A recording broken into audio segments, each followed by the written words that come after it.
Hello বন্ধুরা, কেমন আছো সবাই? আশা করছি সবাই খুব ভালো আছো এবং পিএস ফ্যামিলিতে তোমাদের অনেক অনেক স্বাগত অ্যান্ড ওয়েলকাম। আমরাও কিন্তু খুব ভালো আছি আর সুস্থ আছি, সেই জন্যই কিন্তু আজকে সকাল থেকে বাদ দিয়ে একদম বিকেল থেকেই ভিডিওটা করা স্টার্ট করলাম। আসল কথা হচ্ছে আজকে সকাল থেকে যা কাজ করেছি সেরকম কোনো কাজের মধ্যেই পড়ে না, বলতে গেলে রান্না টান্না ছিল না, শুধুমাত্র টুকিটাকি কাজ ছিল। আর প্রচণ্ড গরম পড়ার জন্য সাক্ষ্য এতটা পরিমাণে বিরক্ত হচ্ছিল যে সকাল থেকে ভিডিও করার একদম সম্ভবই হয়নি। ওকে নিয়েই ব্যস্ত হয়ে পড়েছিলাম। ওকে এত গরম লাগছে, বুঝতেই পারছো, বাচ্চা মানুষ আর গরমটা কিন্তু ইদানিং খুব বেশি পড়ে গেছে। আমাদের বড়দেরই খুব প্রচণ্ড কষ্ট হচ্ছে, সেখানে ও তো একটা ছোট শিশু, ওর তো গরম লাগাটা ধরাই যায়। আর এই দেখো, এই জন্য আজকে কিন্তু বিকেল থেকেই একেবারে ভিডিওটা আমি নিয়ে শুরু করলাম।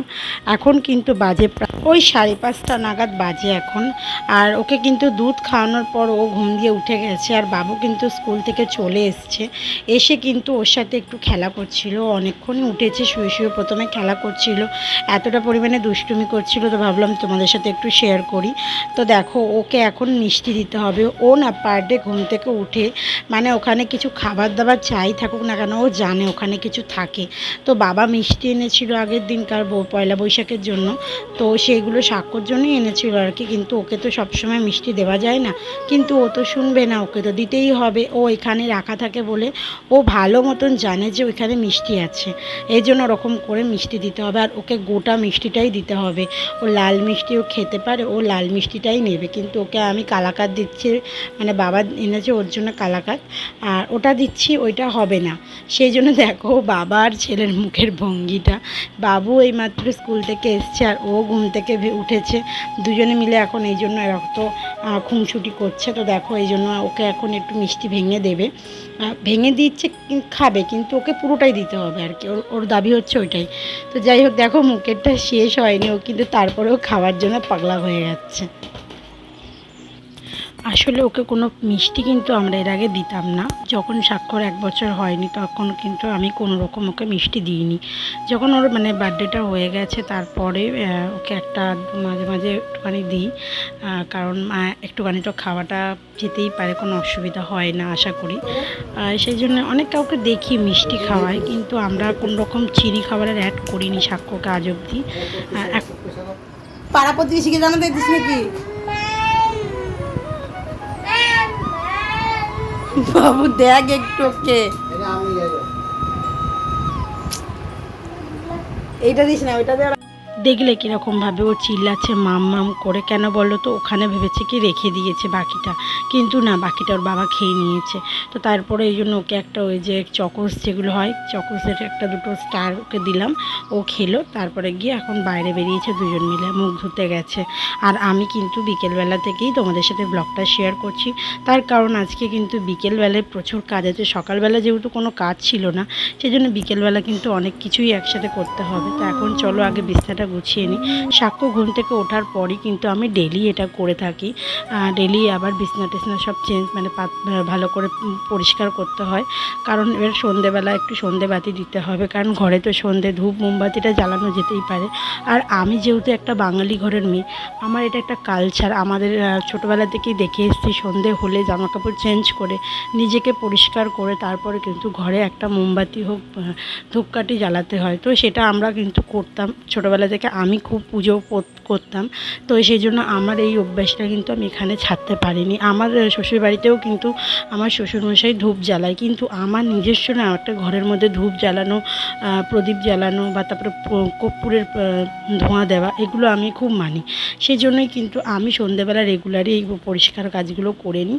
দিয়ে তারপরে যে জামা কাপড়গুলো কেচেছিলাম সেগুলোই কিন্তু তুলে নিচ্ছি, আগে সেগুলো ভাঁজ করব, পরিষ্কার করে গোছাবার। এই যে ব্ল্যাঙ্কেটটা কিন্তু আজকে পুরোপুরি শুকিয়ে গেছে, এবার ব্ল্যাঙ্কেটটা ভালো করে ভাঁজ করে ওটাকে আবার খাটের তলায় ঢুকিয়ে দেবো।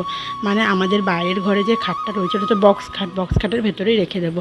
আবার আসছে বছর শীত যদি পড়ে তাহলেই আর কি বার করবো। তো চলো জামা কাপড়গুলো এখন ভাঁজ করে নিই। দেখো একটা একটা করে জামা কাপড় কিন্তু ভাঁজ করতে করতে সবগুলোই ভাঁজ করে ফেলেছি। আর রেগুলার কিন্তু আমার একদিন বাই একদিন এত জামা কাপড়ই রেগুলার বলতে গেলে পরে, তোমরা দেখোই আমি কিন্তু একদিনের মধ্যেই এতগুলি জামা কাপড় আমার নান্নুর পরে আমাকে ধুতেই হয়।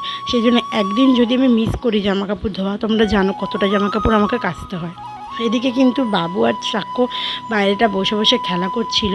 আমি ওদেরকে একটু একটু করে মাঝে মাঝে দেখছিলাম আর আমি আমার মতন কাজ করছিলাম। আমি কিন্তু ওখানে বাবু অনেক হাসাচ্ছিল, সাক্ষ্য ওর সাথে খেলা করছিল আর আমি আমার মতন ওদিকে ব্ল্যাঙ্কেটগুলো ভাঁজ করে নিচ্ছিলাম। কিছু বলো, বকবে দেখ। সাক্ষ্য বল নড়ছে আবার, ওই যে অবদ্ধ।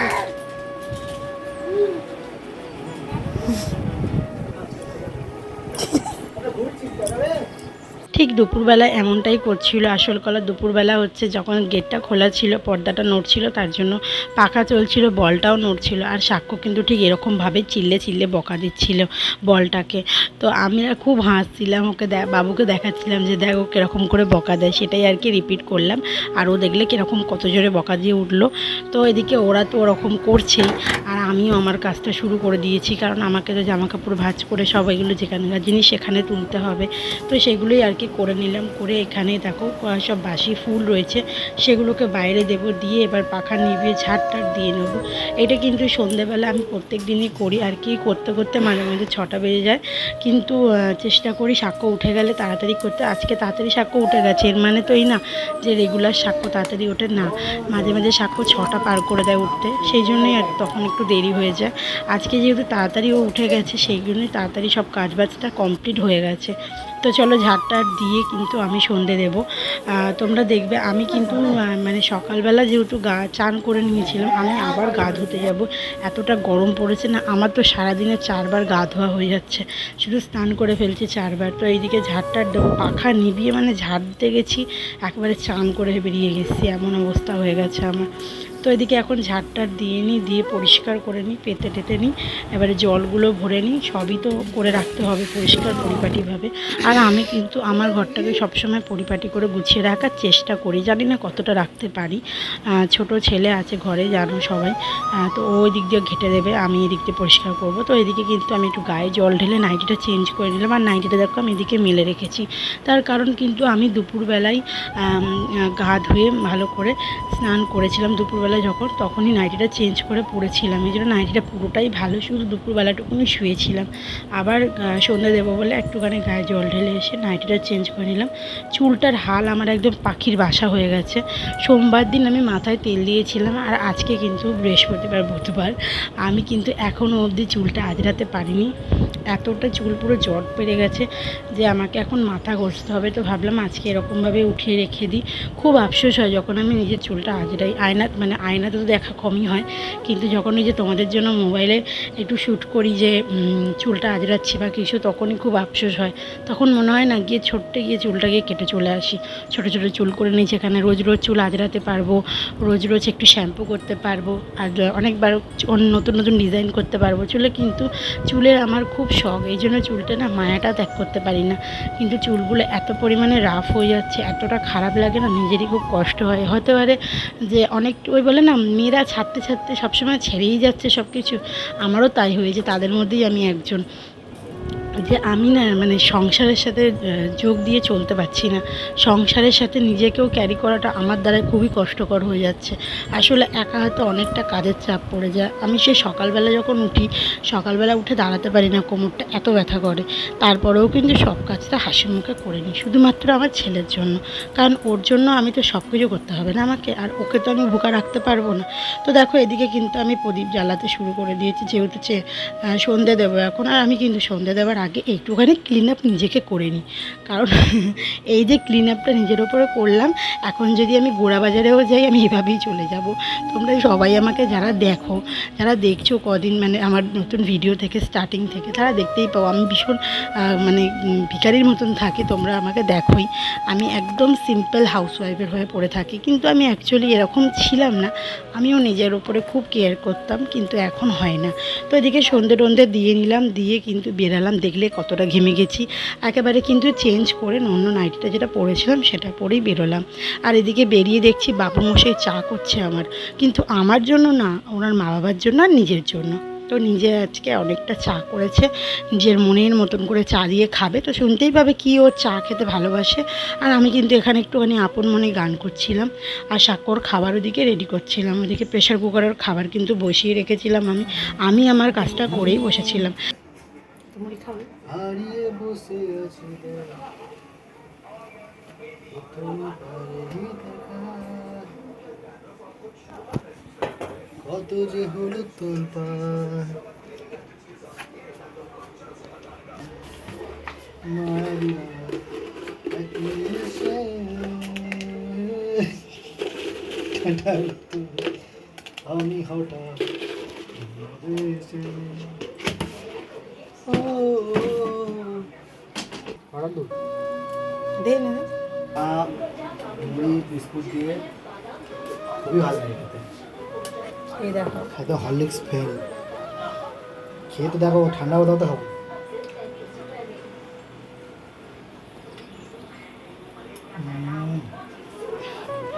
তো দেখতেই পেলে বাবুর ফেভারিট খাবার কি, শুনতেই পেলে ও খুব সাদামাটা ছেলে, ওর কিন্তু এইসবই ফেভারিট। ও কিন্তু অনেক একদম আহামরি কিছু পছন্দ করে না, এইভাবেই ও খাওয়া দাওয়া করে। আর এরকম ও গানও করে অনেক রকমের, মানে হচ্ছে যখন আমি গান করি তখন আমার গানটাকে কপি করে করে নেয়। বলছিলাম না আমি যে আমি গান করছিলাম আপন মনে, ওই গানটাই আমি করছিলাম, কিন্তু ওটা সেটা ডুপ্লিকেট করে করে নিচ্ছিল, এই জন্যই তোমাদেরকে শোনালাম। আর এদিকে কিন্তু ওরা ওদিকে চা খাচ্ছিল, ওরা তো ওদের চিন্তা করেছে, আমি তো আমার ছেলের চিন্তাই করা শুরু করে দিয়েছি। তো সন্ধ্যেবেলা আগে ওকে খাইয়ে নিচ্ছিলাম। আসল কথাও দুপুরবেলা করে সবাই যেন অল্প করে একদম খায়, প্রত্যেকালে খেতেই চায় না দুপুরবেলাটা, সেই জন্য কিন্তু ওকে সন্ধ্যেবেলাটাই খাওয়াই। আর ওখানে ওই যে পা দিচ্ছিল বলে ওকে আমি বকা দিয়েছি, তাই ওরম করে কাঁদছিল। তা দেখো এখন খাওয়ার পরেও কত ঢং করছে। এই শিলা, কি হয়েছে? কি হয়েছে তোর? ওই সাক্ষ্য,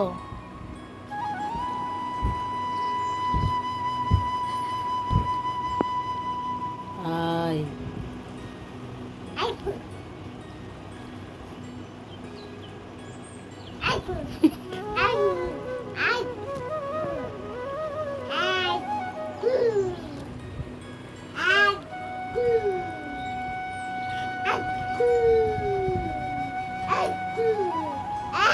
তো দেখলেই ও খাওয়া দাওয়ার পরে এখনও কিন্তু ওরকম করেই যাচ্ছে। তো তারপরে আমি কিন্তু চা খাচ্ছিলাম, ওর সাথে ওরকম খেলছিলাম আর চা খাচ্ছিলাম, আর ও আপন মনে ওরকম করে যাচ্ছিল। আমি শুয়ে শুয়ে মানে বসে বসে ওর ভিডিওটা নিচ্ছিলাম।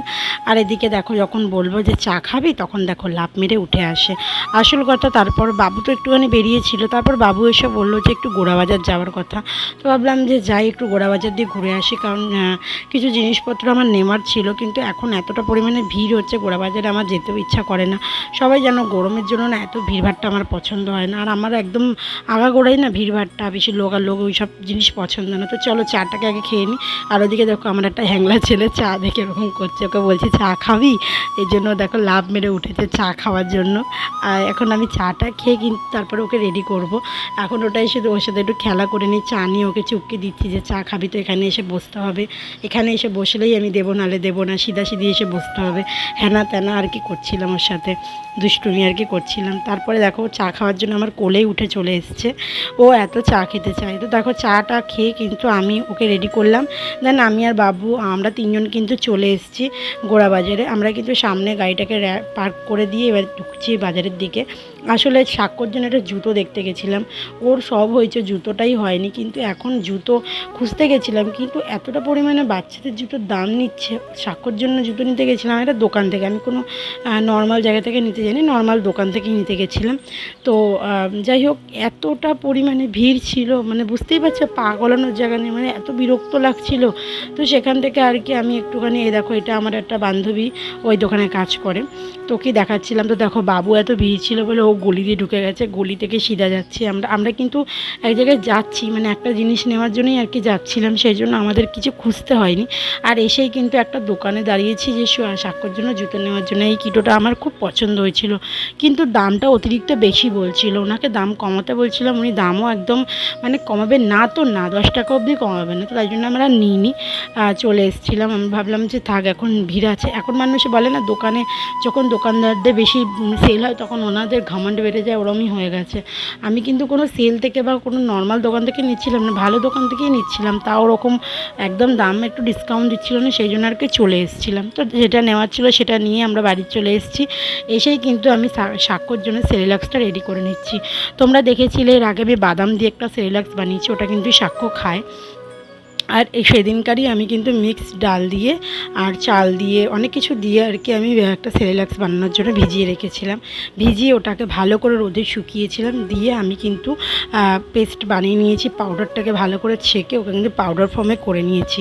আর আমি কিন্তু কালকে সকালবেলায় ওকে সেটা খাইয়ে দেবো, দেখবো আগে ও খায় কি না। তো ওইদিকে করার পর কিন্তু আমি এসে জামা কাপড়টাও চেঞ্জ করিনি, কারণ ভাবলাম যে তো ভালো জামাই তো পরে আছি, সেই যে চেঞ্জ করতে হবে। আর গাড়ি করে গেছি, গাড়ি করে এসেছি, এমন কিছু গায়ে ময়লা লেগে যায়নি। আর আমি ফুল স্লিভই পরেছিলাম যার জন্য ধুলোবালি না লাগে।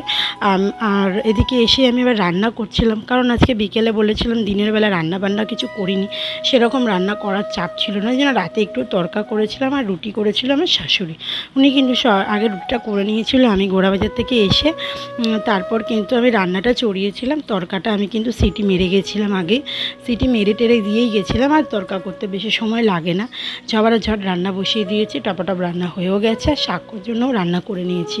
শাকোকেও কিন্তু আজকে আমি ওই নর্মালি খাবারটা দেবো, সেই জন্যই মাছ ভাজা আর সিদ্ধ করেই ভাত দেবো, সেই জন্যই আর কি ওর জন্য কোনো চাপ ছিল না, ওর সবই করা ছিল, শুধু লাস্টে একটু ভাত আর সিদ্ধ বসাবো। আর মাছটা আমি ভেজেই রেখেছিলাম। আর এদিকে দেখো আমাদের তড়কা রেডি। আমি তড়কাটা ভালো বানাই, আর আমার শাশুড়ি তড়কা বানাতে পারে না, এই জন্য আমি না বানালে তড়কা হয় না আমাদের বাড়িতে। বেশি খুবই মানে হয়ই না বলতে গেলে, আমি বানালেই হবে, নাহলে হবে না, এরকম একটা ব্যাপার আছে। তো তড়কা রেডি হয়ে গেছে, সবাই আজকে আমরা তড়কা দিয়েই রুটি খাবো। আর এদিকে আমি সাক্ষ্যকে খাওয়াতে বসে গেছি। এখন কিন্তু প্রায় 10টার বেশিই বাজে, অনেকটাই রাত হয়ে গেছিলো, প্রায় 10:30 বেজে গেছে। আর এদিকে দেখো আমি ওই যে বাইরে বেরিয়েছিলাম, গাড়িতে ধোয়া মানে গাড়ির যে ধুলোবালিগুলো রেখেছে, ব্যাস চোখে আমার অ্যালার্জি শুরু হয়ে গেছে। আমি যেহেতু ডাক্তারখানায় গেছিলাম তখনই তোমাদেরকে দেখিয়েছিলাম যে আমার চোখে অ্যালার্জি ওঠে, মানে ডাস্ট প্রবলেম তো আমার ছিলই, কিন্তু এখন অ্যালার্জিটাও শুরু হয়েছে, কোনো ধুলো লাগলেই অ্যালার্জি শুরু হয়ে যাচ্ছে। আর এখন চলো সাক্ষ্যকে খাইয়ে নিই। তো ভিডিওটা এখানেই এন্ড করছি। ভিডিওটা ভালো লাগলে অবশ্যই একটা লাইক কমেন্ট শেয়ার করে দিও। টাটা।